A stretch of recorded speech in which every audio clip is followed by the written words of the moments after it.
Hey folks, this is Chris with The Human Project. We are on episode 4, talking about emotions. In this episode, we're gonna dive into how do we help make our emotions healthy? How do we pause and say, are we getting the results we want from this emotion? Are we showing what we want that to look like? In this episode, we dive into a couple tools. We dive into some reflection questions for you to use and wrap up our series here on emotions. One other thing I will invite you into, we ask this at the end of the episode, but if you have questions related to emotions, related to how we do these things, send it to us, comment, ask a question. We're considering doing a question and answers episode, depending on how many questions we get, but we'd love to hear what you're curious about, what you're wanting to know about emotions. Hopefully we'll get some of those things answered for you in this episode. So take a listen, let us know what you think.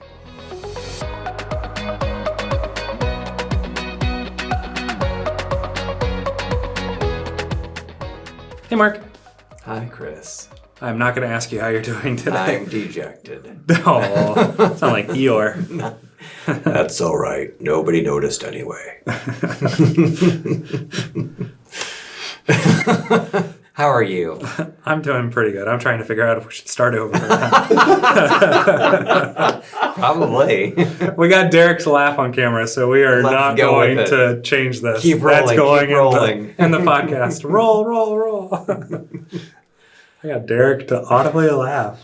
I am proud of myself right now. All right. So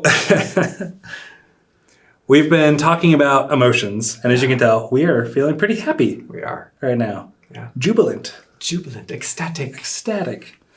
Yeah, I think I've really enjoyed this series. I enjoy all of our series. I think I say that every single time. But I've really enjoyed this one because we've talked about emotions and how they're signals. Then we talked about building an emotional vocabulary. And last time we got to talk about community. Yeah. Which is always a near and dear place to our hearts. Intersection of stuff we care about. Yeah. And then this one's a little bit of a different take. Mm-hmm. What does healthy look like for emotions? Because we've talked about what are they, what signals, how do we know more about them, how do we use them in community? But let's talk about, I think what a lot of people are wondering about is how are they healthy? Yeah.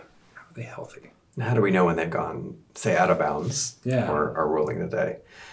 So let's do our typical intention continuum thing here. Okay. Would be my proposal. We can end up on one end where we say, emotions, we should not make any decisions based on emotions. Therefore, we should throw them out, basically, right? So healthy emotions is to not feel them or not do anything with them. Even if we feel them, just don't do anything with them. And the other end is to be completely driven by them. Whatever I feel, I'm just going to go act on, right? Mm-hmm.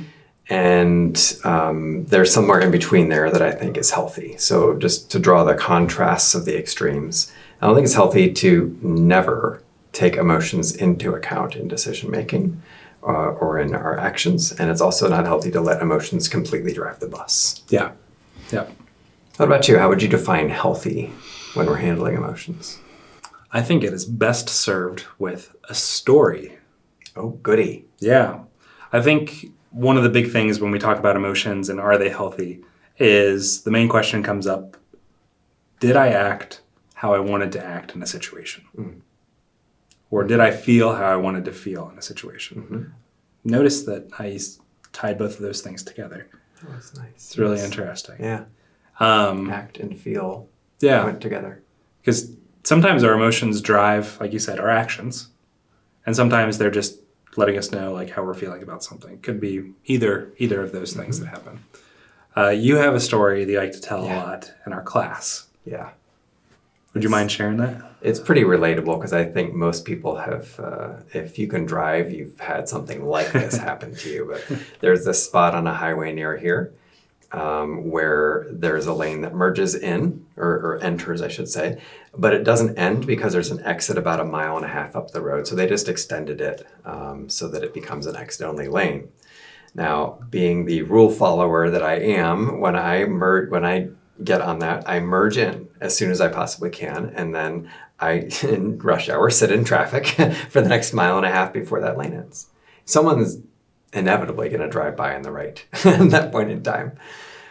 with that many people and in traffic jam and rush hour, somebody drives by on the right and then swoops in at the last minute. I'm starting to use emotionally charged words because that's how I feel about it. It really, really frustrates me. It used to be more than frustrates me. So that would get me irate. Okay. If somebody did that, I would be feeling very angry at them. A deeper anger. Yes. Okay. Yeah. Who knows? I don't honk my horn. I don't know. I would just be like seething at this person who, and I'll just say the thoughts that I started to realize were going through my head. I didn't realize it at the time, but like this person doesn't even like they think they're better than me, that they can just go by on the right, and I'm following the rules here. What do you? That's not what the right lane's for. That's not how this works, right? I'm following the rules and you're breaking the rules and you're getting ahead of me. That's not how this is supposed to work. My worldview is being challenged. I didn't realize any of that stuff when I was irate at the person. I was just irate at the person. You were just feeling the emotion. Yeah. And what caused you to want to explore that a little bit further? Oh, I started to take some classes about emotions. About reflective listening and connection. Check out humanproject.us to learn more. Yeah. These very classes that we now teach are ones I was taking, and it started to get me curious, which is what we've invited people into here, especially in the first episode. I went, why is that? Why am I so upset about that? Like that is an outsized reaction, even if I view that and that's, even if that's illegal, even if that, whatever it is, right? Even if I don't want somebody to do that, why am I irate about somebody who doesn't know me?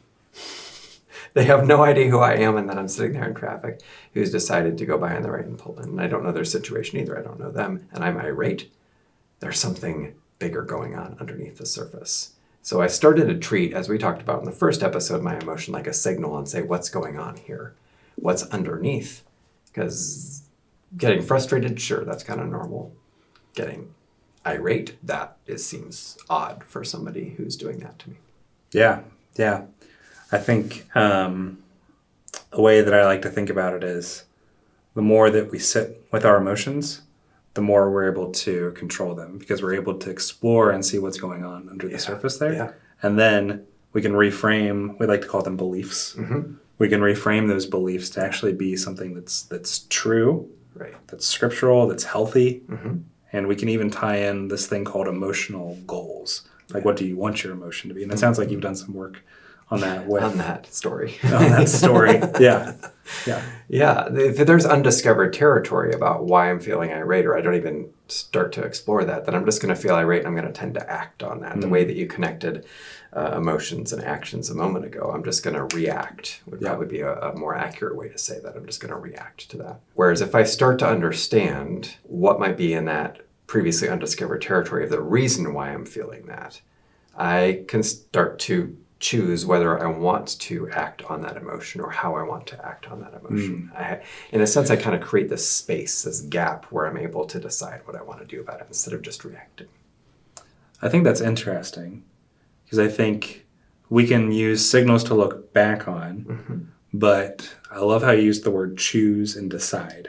It sounded really, really intentional there because I think a lot of times we tend to put the you made me or this made me. Yeah. And there's a space in there. I think Viktor Frankl, survivor of, was it Auschwitz?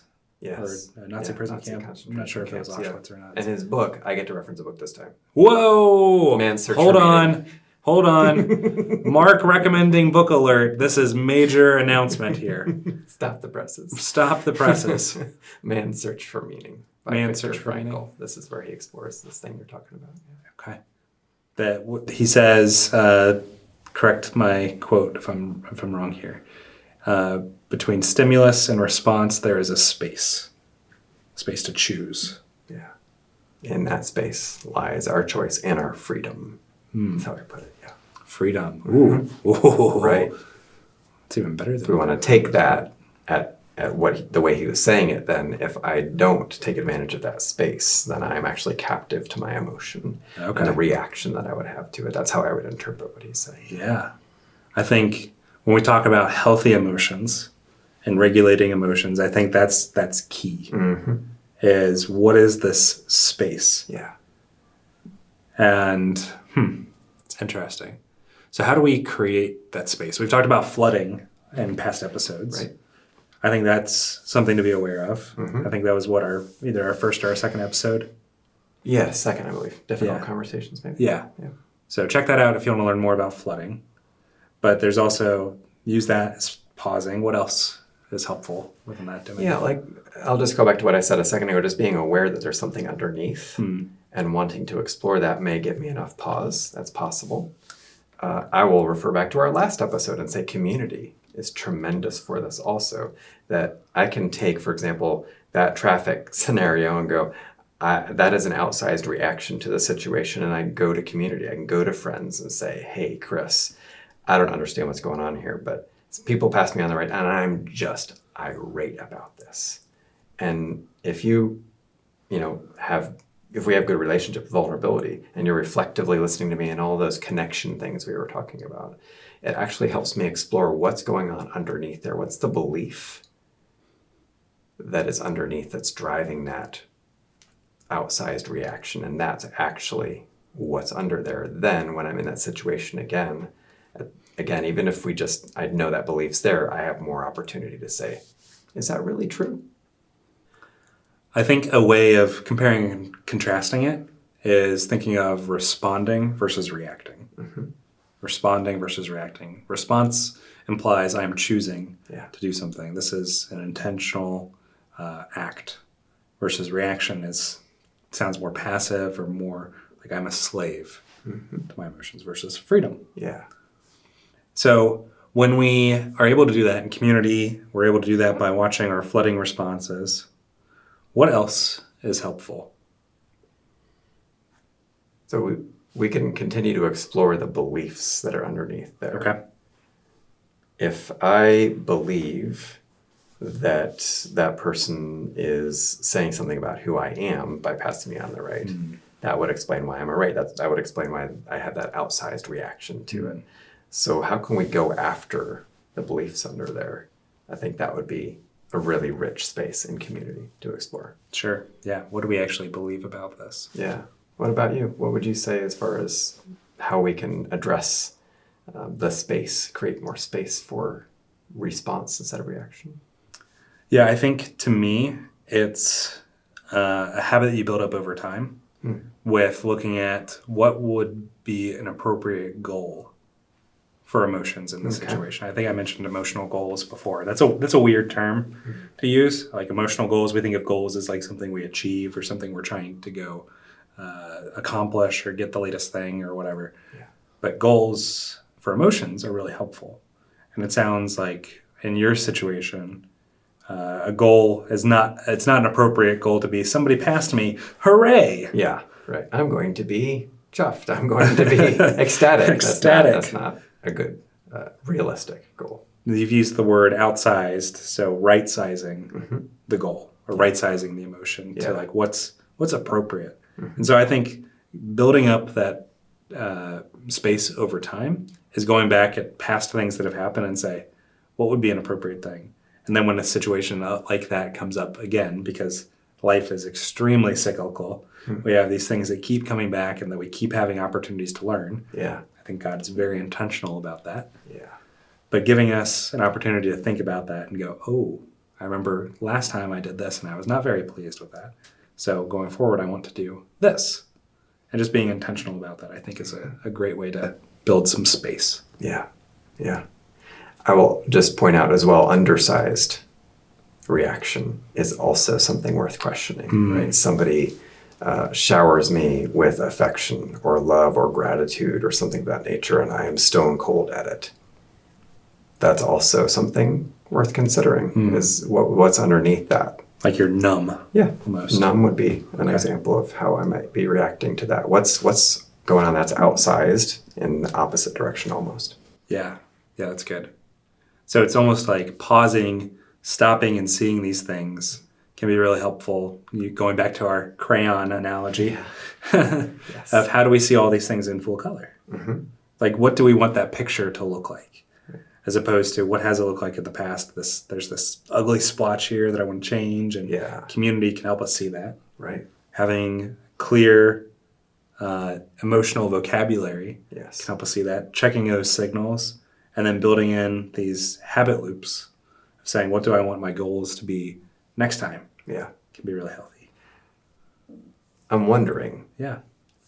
what's the biblical perspective on this too? Because anytime that we're setting goals, anytime we're talking about what we want that's healthy, Yeah.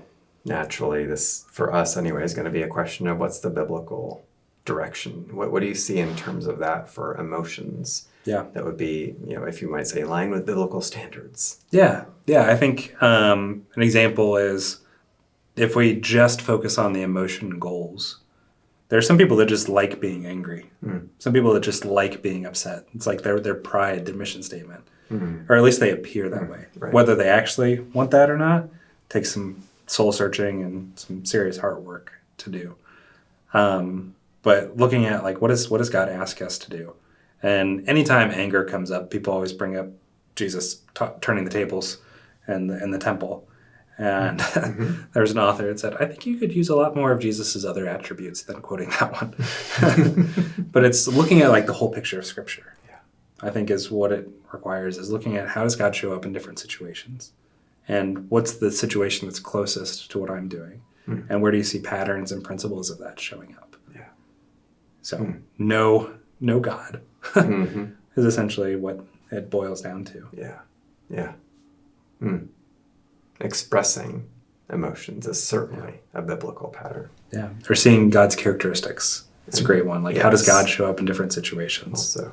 It's beautiful. One of the best studies I've done is spending time studying God's characteristics. And I'm like, how do I get more of that? Okay. Am I where I want to be on that? And the answer is always no. Yeah. More. God is, there's always more. Just, my goodness. More fruit of spirit, please. Yes, right. And it comes with partnering with God too. We talk about the journey that we do. And it's a getaway to see what does God ask us to do and what's getting in the way of that. It's a fantastic opportunity to really build some reflection time in for that, and something that's broader and deeper. And yeah, we have lots of things that have been helpful. There's so many tools and resources out there that it's helpful to check in with that. Yeah, and one of the other things that we offer is in our class, our renewing class, about our mind and our mindset. We spend time basically walking through a scenario for what we call our heart chart, where we dive into and see what actually happened in a situation and what do we want to have happen in the future. If that sounds interesting to you or that's something you want to learn about, reach out to us. We'd be more than happy to share that with you and walk you through how to experience that. You can find some of those things on our website too. Yes. humanproject.us. Woot woot. Yeah. So wrapping all this up. Yeah. We're created to have emotions. Yes. Emotions are an excellent signal for us to be able to see what's going on. We want to build our emotional vocabulary so we can have a clearer picture, put more crayons in the crayon box. Do it in community. Using a tool called reflective listening. Yeah. Very, very helpful to be able to experience and help correct and see and empathize. And then what do we want our emotion goals to be and how are those in line with Scripture? Yeah. So we can create that space. Yeah. Between feeling something and taking an action on it. Yeah. So we hope the series has been helpful for you. We'd love to hear your feedback. We'd love to hear what questions you have related to this episode. If we get enough, we might do a question and answer episode specifically around these. That'd be fun. Yeah, I think it would be a lot of fun. Questions. So please comment, ask questions. That'd be really helpful, and excited to hear what you think. Thanks.